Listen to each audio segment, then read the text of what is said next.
Hello बच्चों, welcome back my YouTube channel. बच्चों, आज हम आपकी जो 9वीं कक्षा की बुक है हिंदी की क्षितिज भागे, उसका जो अध्याय 11 है सवैये रसखान द्वारा रचित, आज हम उसके अभ्यास के जो प्रश्न उत्तर हैं उन्हें करेंगे। तो चलिए आइए शुरू करते हैं। पहला प्रश्न है, प्रश्न 1, ब्रजभूमि के प्रति कवि का प्रेम किन किन रूपों में अभिव्यक्त हुआ है। उत्तर है, कवि को ब्रजभूमि से गहरा प्रेम है। वह इस जन्म में ही नहीं अगले जन्म में भी ब्रजभूमि का वासी बने रहना चाहता है। ईश्वर अगले जन्म में उसे ग्वाला बनाए, गाय बनाए, पक्षी बनाए या पत्थर बनाए, वह हर हाल में ब्रजभूमि में रहना चाहता है। वह ब्रजभूमि के वन, बाग, सरोवर और करील कुंजों पर अपना सर्वस्व निछावर करने को भी तैयार है। करील कुंज से तात्पर्य क्या है बच्चों? करील कुंज अर्थात जो कटीली झाड़ियाँ होती हैं ना, उन्हें। प्रश्न 2 है, कवि का ब्रज के वन, बाग और तालाब को निहारने के पीछे क्या कारण है? तो इसका उत्तर है, कवि का ब्रज के वन, बाग और तालाब निहारने का कारण यह है कि वह इन सब से श्री कृष्ण का जुड़ाव महसूस करता है। कवि श्री कृष्ण का अनन्य भक्त है। अपने आराध्य से जुड़ी वस्तुएं उसे शांति और आनंद की अनुभूति कराती हैं। प्रश्न 3 है, एक लकुटी और कामरिया पर कवि सब कुछ न्यौछावर करने को क्यों तैयार है? इसका उत्तर है बच्चों, कवि के लिए सबसे महत्वपूर्ण है कृष्ण, इसलिए कृष्ण की एक एक चीज उनके लिए महत्वपूर्ण है। यही कारण है कि वह कृष्ण की लाठी और कंबल के लिए अपना सर्वस्व निछावर करने को तैयार है, अर्थात अपना सभी सुख और सभी कुछ, पूरा जीवन, सब कुछ उन पर निछावर करने को तैयार है। प्रश्न 4 है, सखी ने गोपी से श्री कृष्ण का कैसा रूप धारण करने का आग्रह किया? अपने शब्दों में वर्णन कीजिए। आग्रह से तात्पर्य बच्चों निवेदन।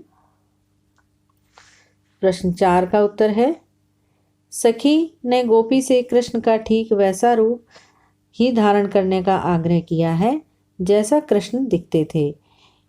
इसके लिए उसने सिर पर मोर पंखों का बना मुकुट, गले में गूंज की माला, शरीर पर पीला वस्त्र पहने और हाथ में लाठी लेने का आग्रह किया है। प्रश्न 5 है, आपके विचार से कवि पशु, पक्षी और पहाड़ के रूप में भी कृष्ण का सानिध्य प्राप्त क्यों करना चाहता है?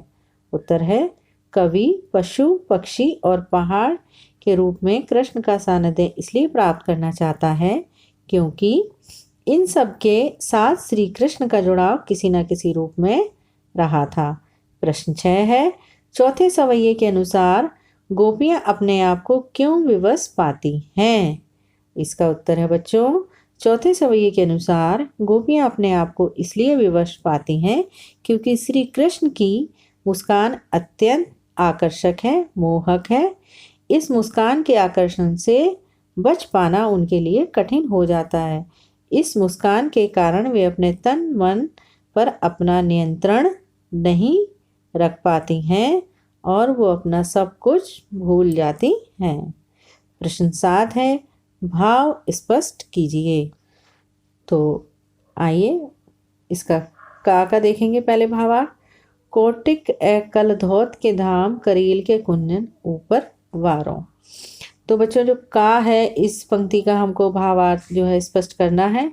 तो इसके लिए जैसे इसमें ही हमने उत्तर दे रखा है और सीधे भावार्थ हमने लिख दिया। आप इसके लिए अगर क्वेश्चन में आता है सह प्रसंग व्याख्या कीजिए, तो आपको सबसे पहले जो है प्रसंग आपको लिखना है इस तरीके से। क्वेश्चन में तो लिखा हुआ आएगा ये, और आपको उत्तर में आप प्रसंग का हेडिंग डालेंगे और उसके आगे आप लिख सकते हैं, प्रस्तुत सवैया हमारी पाठ्य पुस्तक क्षितिज में संकलित रसखान के सवैयों से उद्धृत है। रसखान का प्रेम कृष्ण के प्रति इतना अधिक है कि वह संसार के समस्त सुखों और अमूल्य सिद्धियों को भी उन पर प्रेम पर निछावर कर देने की बात कहते हैं। ऐसे आप लिख सकते हैं। और फिर जो है उसके आगे आप अपना भावार्थ का हेडिंग डालिए और फिर इसको लिख सकते हैं। कैसे? रसखान ब्रजभूमि से इतना प्रेम करते हैं कि वे वहाँ के कांटेदार करील के कुंजों के लिए करोड़ों महलों के सुखों को भी न्यौछावर करने को तैयार हैं। आशय यह है कि महलों की सुख सुविधा त्याग कर भी उस ब्रजभूमि पर रहना पसंद करते हैं। जो अगला देखेंगे, खा। मायरी वामुख की मुस्कानी समहरी न जय है, न जय है, न जय है। खा है, एक गोपी कृष्ण की मधुर मोहिनी मुस्कान पर इतनी मुग्ध है कि उससे कृष्ण की मोहकता झेली नहीं जाती। वह पूरी तरह उस पर समर्पित हो गई है। तो इसमें भी आप पहले प्रसंग लिख सकते हैं और फिर उसके बाद उसका भावार्थ लिख सकते हैं। यदि आपके प्रश्न में पूछा जाता है कि सप्रसंग व्याख्या कीजिए, और यदि व्याख्या या भावार्थ पूछते हैं तो आप ऐसे भी लिख सकते हैं इसमें, जैसे कि इसमें का और खा का दिया गया है। प्रश्न 8 है, कालिंदी कुल कदम्ब की डारन में कौन सा अलंकार है? तो यहाँ देखिए बच्चों, कालिंदी कुल कदम की डारन में का वर्ण की आवर्ती के कारण अनुप्रास अलंकार है। का वर्ण की आवर्ती, जैसे कालिंदी में, कूल में, कदम्ब में, इनमें तीनों में का वर्ण बार बार आया है। आवर्ती का मतलब होता है बार बार उसका जब आता है कोई वर्ण तो उसको हम आवर्ती बोलते हैं, बार बार आना। जैसे का कालिंदी, कूल, का कदम में भी का, तो इसमें अनुप्रास अलंकार है। प्रश्न 9 है, काव्य सौंदर्य स्पष्ट कीजिए। या मुरली मुरलीधर की अधरा न धरी अधरा न धराऊंगी। तो उत्तर है काव्य सौंदर्य। इसमें यमक अलंकार का सौंदर्य है। मुरली मुरलीधर में सभंग यमक है। अधरान धरी अधरा न में भी सभंग यमक है। अधरान और अधरा।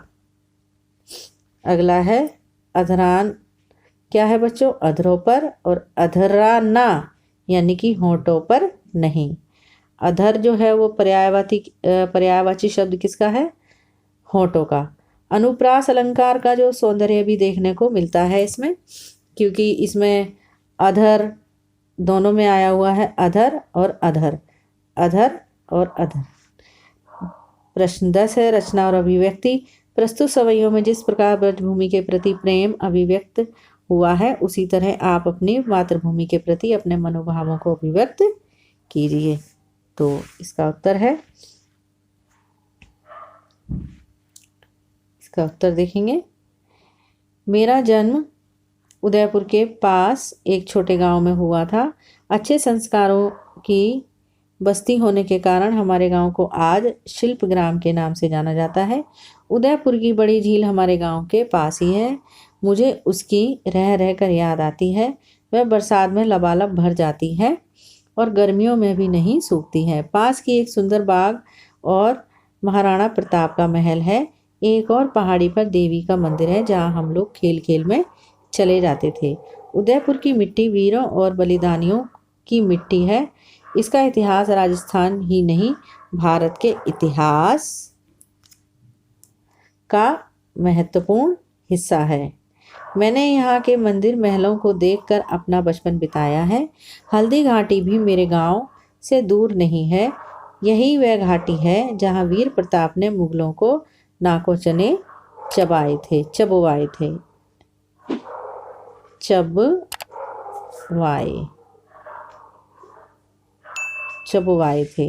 जब हम भी उस घाटी से गुजरते उसकी मिट्टी को माथे से लगा लेते थे।